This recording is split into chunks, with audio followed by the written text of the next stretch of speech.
पवन खेरा आज की तारीख में कहां है, ये यक्ष प्रश्न बन चला था।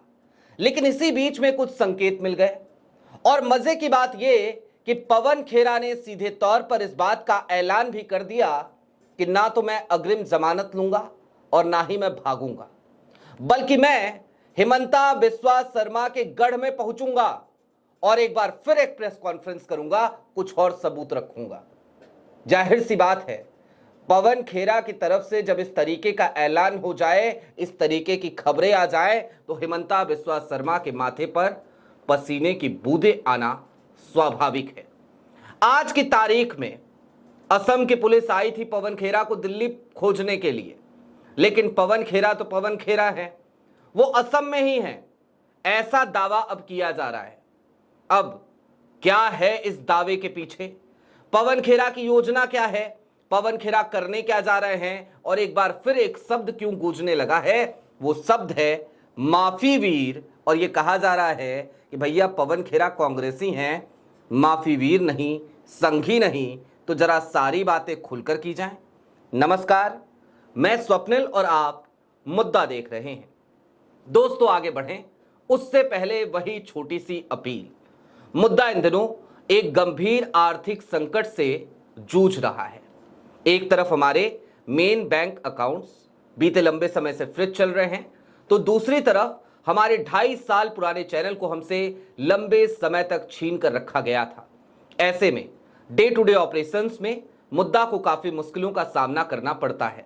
लिहाजा आपसे गुजारिश है, यदि आप चाहें तो स्क्रीन पर दिख रहे क्यूआर कोड या फिर के नीचे दिख रहे यूपीआई नंबर्स के जरिए मुद्दा की छोटी छोटी मदद जरूर कीजिएगा, ताकि हमारी बेबाकी यूं ही बरकरार रहे और हम खुलकर सत्ता की आंखों में आंखें डालकर सवाल करते रहें, क्योंकि हमारा कर्तव्य बीइंग अ जर्नलिस्ट यही है कि हम परमानेंट अपोजिशन पार्टी बने रहें।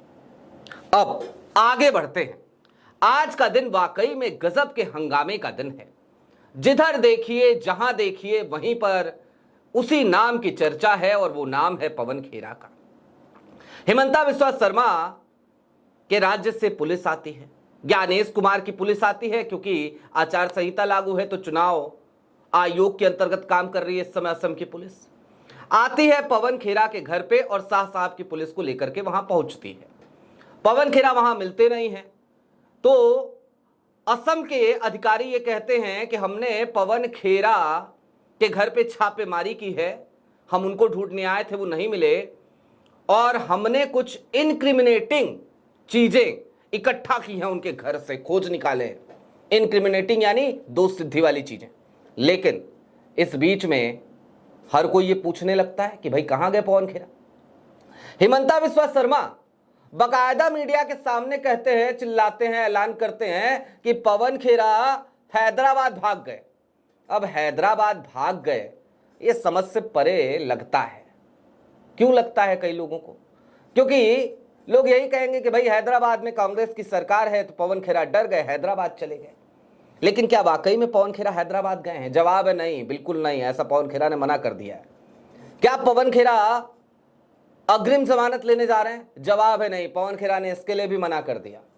एक निजी न्यूज चैनल से बातचीत करते हुए पवन खेरा ने सीधे तौर पर इस बात का ऐलान कर दिया कि भाई मैं ना तो भागा हूं, ना मैं अग्रिम जमानत के लिए अप्लाई कर रहा हूं, बल्कि मैं आज फिर से असम में रहूंगा और असम में एक प्रेस कॉन्फ्रेंस करूंगा। यानी कि असम की जो पुलिस खामखा टैक्स पेयर्स के पैसे से हवाई टिकट करा के, एयर टिकट करा के दिल्ली तक आई, वो पैसा खामखा इन्होंने बर्बाद किया।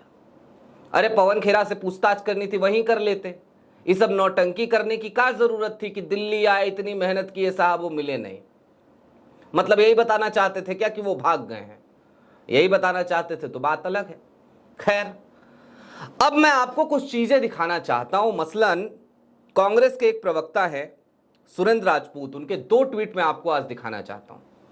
पहला ट्वीट आपकी स्क्रीन पर, पवन खेरा जी कांग्रेसी हैं, कोई माफी वीर संघी नहीं, समझे हिमंता।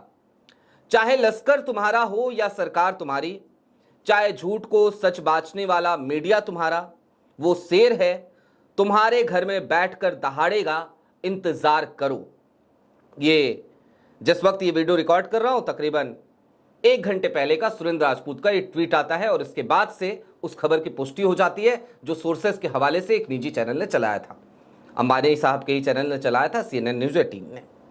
अब इसके बाद पवन खेरा को लेकर के सुरेंद्र राजपूत एक और ट्वीट करते हैं। पवन खेरा जी अभी असम में होंगे, हिमंता बिस्वा अवैध गिरफ्तारी की कार्रवाई आगे बढ़ाना चाहते हो, पूछ रहे हैं हिमंता से। कांग्रेसी हैं, संघी नहीं, माफी वीर नहीं। और इसके बाद इतने पे ही नहीं रुकते हैं वो, हिमंता बिस्वा शर्मा के उसी बयान को कोट करते हुए जिसमें हिमंता ये दावा कर रहे हैं कि ये असम की पुलिस है, कहां छिपेंगे, पाताल में छिप जाएंगे पवन खेरा तो वहां से खोज के लेके आएगी असम की पुलिस। भाई असम की पुलिस है, ठीक बात है, आपकी पुलिस थोड़ी है। इस समय चुनाव लड़ रहे हो, मुख्यमंत्री हो, लेकिन चुनाव तो लड़ रहे हो ना, आचार संहिता तो लागू है ना, तो उसी की मर्यादा रख लो। लेकिन नहीं, बाकायदा बता रहे हो कि मेरी पुलिस है, मेरे अधिकार क्षेत्र में है, इस तरीके की बातें आप कर रहे हो। और पुलिस का एक्शन भी ऐसा ही नजर आता है कि पता नहीं ज्ञानेश कुमार जी के अंडर में काम कर रही है कि आपके इशारे पे चल रही है, समझ से परे है जिस तरीके की मुस्तैदी आज असम की पुलिस ने दिखाई है। खैर, अब सुरेंद्र राजपूत यहां पर भी खुलेआम कहते हैं कि वही हैं, असम में ही हैं। और ये बयान जैसे ही वो देते हैं ना, तो फिर आप सोच लीजिए कि इसके मायने क्या हैं, इसका मतलब क्या है। कुल मिलाकर अब जरा कुछ चीजें और समझ लीजिए चलते चलते। दरअसल दोस्तों, ये पूरी नौटंकी जो आज की गई ना, ये जो इमेज खराब हो रही थी पवन खेरा के एलिगेशन के बाद, उस इमेज को बचाने की, उस छवि को बचाने की कोशिश मात्र थी। क्योंकि पवन खेरा ने जो प्रेस कॉन्फ्रेंस करी उसकी टाइमिंग बहुत मायने रखती है। उन्होंने जानबूझकर एक ऐसे समय को चुना जिस समय पर इलेक्शन बिल्कुल सर पर है और 9 तारीख को वहां वोटिंग है, और आलम ये कि उससे ठीक पहले 4 दिन पहले बम फोड़ दिया पवन खेरा ने। अब छवि तो खराब हो गई। असम में गलियों में, नुक्कड़ों पे, चौराहों पर, चौक चौपालों पर चर्चा होने लगी। हिमंता बिस्वा शर्मा ने जरूर कुछ टिक टैक किया, कुछ प्रेस कॉन्फ्रेंसेस वगैरह की, लेकिन भारतीय जनता पार्टी के आप तमाम बड़े नेताओं को देखो, उनकी तरफ से कोई खास प्रतिक्रिया अब तक नहीं आई है। शाह साहब की तरफ से आई क्या? नहीं। मोदी जी की तरफ से आई क्या? नहीं। कौन आया? सुधांशु त्रिवेदी जी आए, पीसी किए, बिना तथ्य के लफाजी करके चले गए। तो इमेज खराब हो रही है। भाजपा के बड़े बड़े नेता भी साथ देते हुए हिमंता बिस्वा शर्मा के नजर नहीं आ रहे हैं। अब ऐसे में हिमंता की टेंशन बढ़ी, तो करे क्या? तो करने के लिए बस यही मिला कि चलो एक काम करते हैं, एक FIR दर्ज करा देते हैं। तो करा दी FIR दर्ज और पवन खेरा को गिरफ्तार कर लेते हैं। यह भी एक तैयारी हो गई। लेकिन जब आए यहां पे तो हो गया ठन गोपाल, TT जी, क्योंकि यहां पे आए तो पवन खेरा यहां मिले नहीं। उसके बाद से फिर इमेज बिल्डिंग करी कि पवन खेरा भाग गए, पवन खेरा डर गए, पवन खेरा के आरोप झूठे थे। अब भाई झूठे हैं सच्चे, जांच का विषय है। मैं तो बार बार कह रहा हूं, फिर से दोहरा देता हूं, चलिए आज चौथी बार दोहरा रहा हूं। पवन खेरा के आरोप झूठे हैं या सच्चे हैं, यह पता करना है तो एक निष्पक्ष SIT का गठन हो जाए। माननीय न्यायालय न्यायमूर्ति कोई रिटायर्ड हो उनकी अध्यक्षता में, और उस SIT का जो भी निष्कर्ष होगा हम मानने को तैयार हैं। ऐसी एक SIT बनाइए, पवन खेरा की यही डिमांड है। अब यहां पे आए, गिरफ्तारी हुई नहीं, गिरफ्तारी हो जाती तो चलो थोड़ी बहुत राहत मिल जाती। तो फिर एक इमेज और बिल्डिंग हुई कि पवन खेरा भाग गए, डर गए, पाताल में छुपेंगे तो खोज के लाऊंगा, और हैदराबाद भाग गए हैं। पवन खेरा ने वो वाला गुब्बारा भी फोड़ दिया, कहा कि कहीं नहीं भागा हूं, बेलोल नहीं लूंगा, सावरकर को नहीं मानता हूं, कांग्रेसी हूं, सीने पे गोलियां और लाठियां खाना आता है। ये गिरफ्तारी, ये वारंट, ये FIR, ये मुकदमे, आदत है हमें, फर्क नहीं पड़ता। ये आज की तारीख में कांग्रेस का नेचर हो चला है। पवन खेरा उसी रास्ते पे चल रहे हैं। अब दोस्तों, आज का जो दिन है ना, वो बड़ा महत्वपूर्ण दिन है। पवन खेरा अगर आज असम में एक बार फिर से कोई बम फोड़ देते हैं, फिर से कोई प्रेस कॉन्फ्रेंस कर देते हैं, जिसकी हमें उम्मीद है कि वो कर देंगे, आज नहीं करेंगे तो कल कर देंगे, लेकिन अगर कर देते हैं तो यकीन मानिए हिमंता बिस्वा शर्मा को लेने के देने पड़ जाएंगे, क्योंकि जो असम पुलिस उनको दिल्ली खोज रही थी, वो कहते हैं ना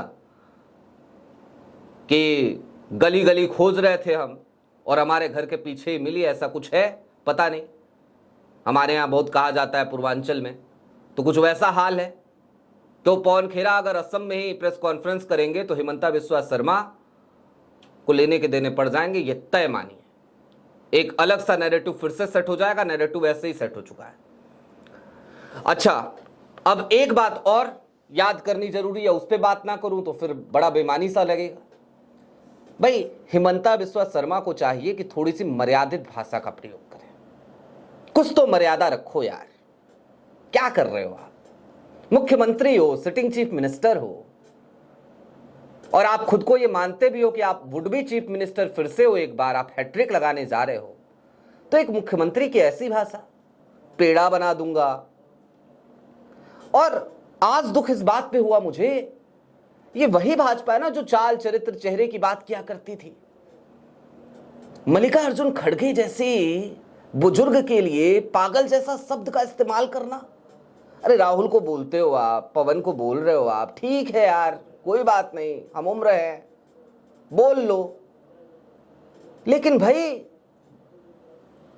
मल्लिकार्जुन खड़गे इतना बुजुर्ग व्यक्ति, और क्या गलत कहा उसने भाई? आज एक पत्रकार ने सवाल किया तो यही तो कहा कि कोई फर्क नहीं पड़ता एफआईआर से, कोई फर्क नहीं पड़ता मुकदमे से, ये ईडी सीबीआई आती है, सब हो जाता है, कोई बात नहीं, हमको आदत है। यही तो कहा उन्होंने, यही तो कहा ना। इस पे आप इतना भड़क गए कि आप उनको पागल कह रहे हैं, उनकी उम्र का लिहाज तक नहीं कर रहे। तो हिमंता जी, यहां पे आपकी बौखलाहट दिखती है। आप इस तरीके की भाषा का प्रयोग करके खुद को सही नहीं साबित कर लोगे। हिमंता बिस्वा शर्मा जी, आपको तो चाहिए था कि आप खुद, केंद्र में आपकी सरकार है, आप खुद कहते, केंद्र सरकार से अपील करते कि भैया मेरे ऊपर ये सब एलिगेशन लगा है, एक एसआईटी बिठा दीजिए और उसके बाद ही मैं मुख्यमंत्री पद की शपथ लूंगा। आपको तो ये मिसाल पेश करनी चाहिए थी। चाल चरित्र और चेहरे वाली पार्टी, जिस पार्टी से आप आते हैं, वो पार्टी कभी हुआ करती थी अगर तो। याद है ना अटल बिहारी वाजपेयी का वो भाषण, एक वोट से गिरी थी और सरकार छोड़ दिया था उन्होंने, सरकार गिरने दी थी और कहा था कि सरकारें आएंगी जाएंगी। लेकिन आपको अपनी कुर्सी से इतना प्यार है, इतने गंभीर आरोप लगे हैं, केंद्र सरकार के पास जाइए, कहिए उनसे एसआईटी बनाए, उसके बाद शपथ लेंगे आप। ये कहना चाहिए था आपको, उसकी बजाय आप बौखलाहट में कुछ भी बोल रहे हैं, कुछ भी कर रहे हैं। खैर दोस्तों, छोड़िए, आपकी क्या राय है वो हमें जरूर बताइएगा। अभी के लिए दीजिए इजाजत। चलते चलते फिर वही अपील, चैनल पे नए हो तो सब्सक्राइब करते हुए जाइएगा, सक्षम हो तो मुद्दा की छोटी छोटी मदद जरूर कीजिएगा। बहुत शुक्रिया।